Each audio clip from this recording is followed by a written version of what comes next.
Welcome back to Handbooks Cant. So, we promised you in the last video to talk about different classes.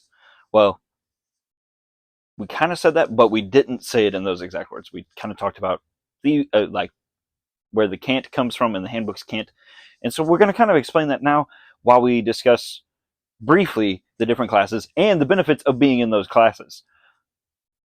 Again, these are all brief summaries. We will do a longer video, long form of each class, and several of the perks that you get from choosing that class, and then even doing what is known as a subclass, which we're going to get into, like I said, in another video. So, to start things off, we have Barbarian. What's really cool about Barbarians is rage.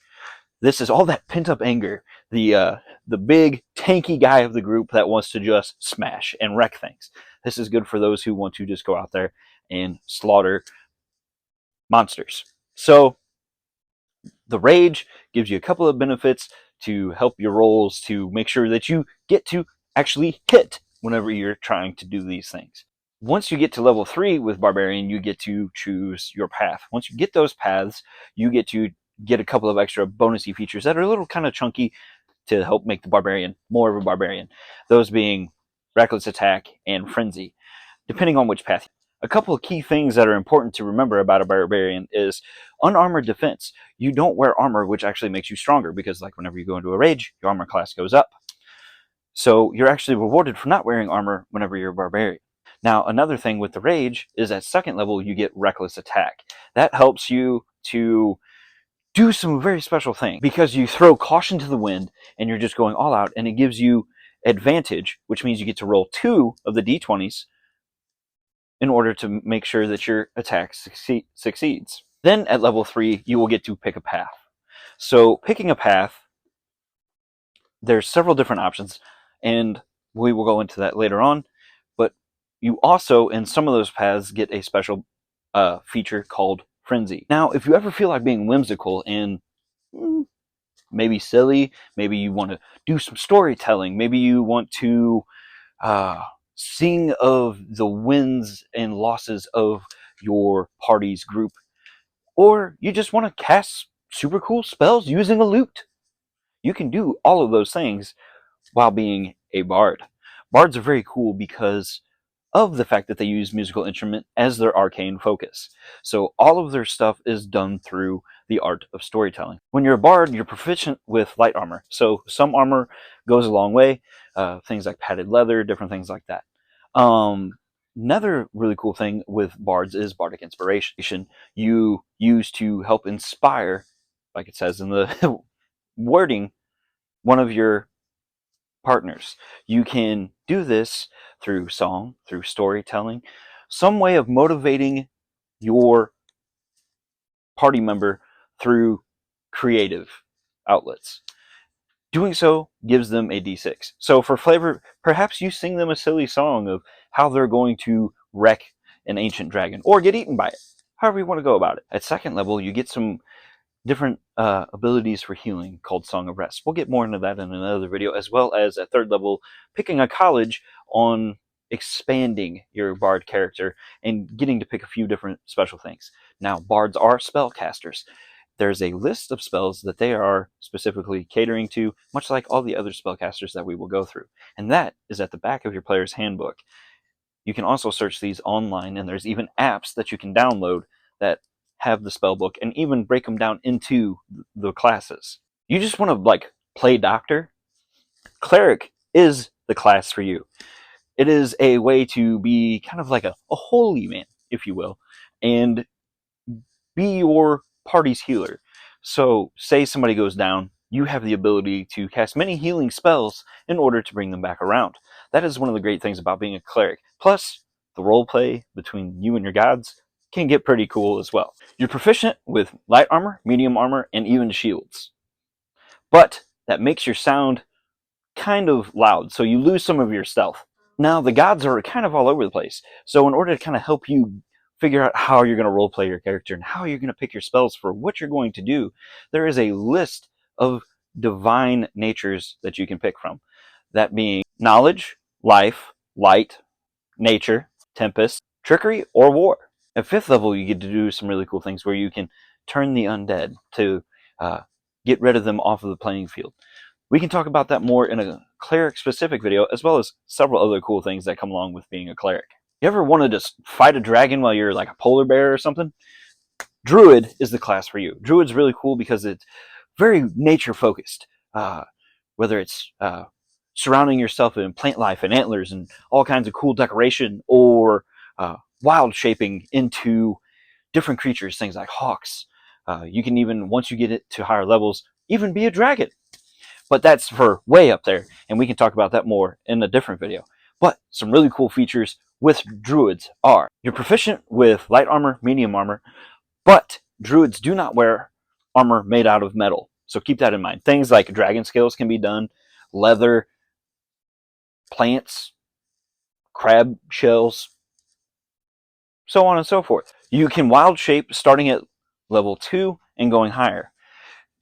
That gets a little tricky because you got to remember the challenge rating of the creature that you want to wild shape into. We'll go into that further in the druid video. Now, once you get to level 3, you get to pick your circle. You want to just like get real technical with your fighting, maybe even like wield 2 swords and just go slicey and dicey. Fighter would be the class for you. So when you pick a fighter, you get some really cool things. Right off the bat, you get to pick a fighting style. And those fighting styles are archery, defense, dueling, great weapon fighting, protection, and 2-weapon fighting. At second level, you get to get a second attack, which fighters are actually one of the very first ones to be able to get that second attack feature, and it's called Action Surge. You also get the option, or not the option, but the feature of Second Wind. There's a lot of really cool things that you can do with fighter. There's many subclasses and all kinds of just so much stuff, just like any of the other classes. It's a lot of fun to play, and you're proficient with all armor and shields. You want to just like punch things? Monk would be the class for you. They are great for fighting without weapons.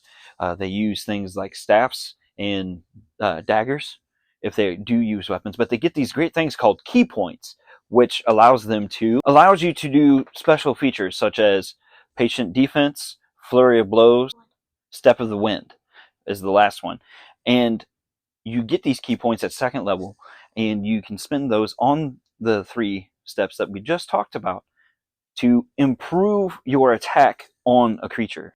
Much like a barbarian, you don't wear armor because it's going to slow you down and make you kind of clanky and not so monkey. Next is the Paladin class. This is where most of your champions of the gods come from, and these ones are really fun to play. They wear heavy armors, very proficient in armor, and carry shields most of the time. Now, if you want a heavy, just monstrous minotaur that just wields a battle axe, you can do that.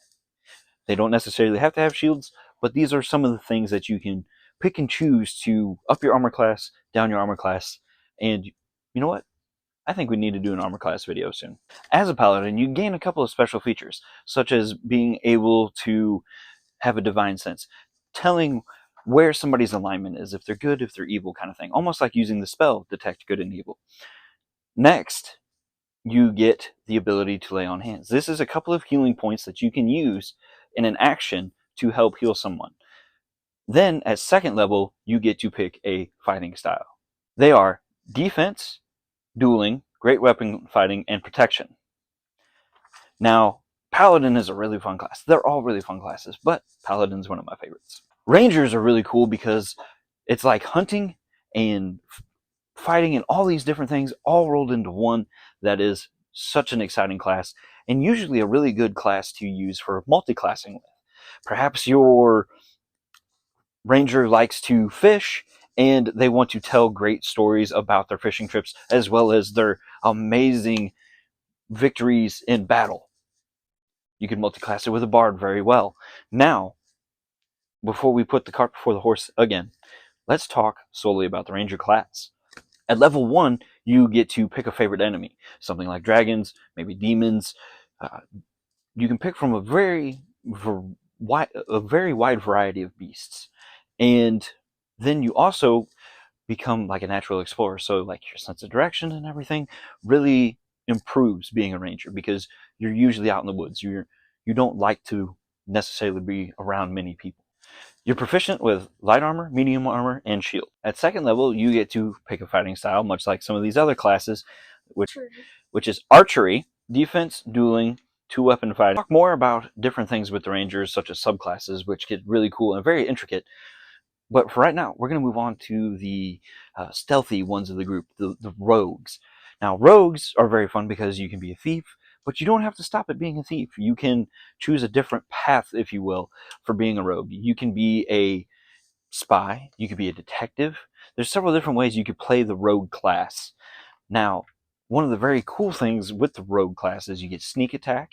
Your stealth is one of your higher abilities, efficient with light armor, and that's a pretty good summary of the rogue class. One really cool thing when role-playing with a rogue is you get this special language that only rogues know, which is Thieves' Cant, which is really great if you're playing a thief, but you can even use it if you are a detective or a spy, because you can be undercover and you're trying to unsolve a mystery of a stolen royal heirloom, or maybe missing gems, or which I guess could be both of those things. But it is so much fun to use that hidden language, which is where we got the idea for Handbooks Cant. We're helping you understand the language of the handbook so you, being a new player, can better understand how to play the game. Next, Sorcerer. We've got 3 spell classes coming up that we're getting ready to talk about, and Sorcerer is a lot of fun, and it's done more so through your ancestry, your lineage, than anything else. It's your bloodline is what powers your spell casting, and you get that ancestry through either draconic or wild magic, depending on how you want to do it, and you can find those in our other video that will be specific to sorcerers, or at the back of the handbook. There's also several great websites that you can use as well. Locks are great, however they are glass cannons, if you will. Their hit points don't end up being very high to start. You can do a few things to like help protect that, wearing, like getting specific armor that is homebrewed, or even special magic items within the origins of the game to help make your Warlock tankier. And their spell slots are very different compared to everyone else's. They only have spell slots in a specific block. They don't have spell slots 1, 2, and so on. You start off with spell slots in 1, but then your spell slots only move to 2, so you don't have anything in the spell slot 1 anymore, but you have spell slots in 2. Level 1, you choose a patron to whom you draw your power from. But then at level 3, you'll choose a pact. At level 3, you choose a pact boon, which in the handbook there's only 3 of them, which is Pact of the Chain, Pact of the Hexblade, and Pact of the Tomb. Lastly, wizards. So wizards are your ones that learn from books. They acquire that higher learning. They need to study their spells to learn them. Most of your spellcasting will come from the school you choose, which the schools are very in-depth, so that will be continued on elsewhere. That's really all we have for you in this video. We hope that it was useful as much as it possibly could be.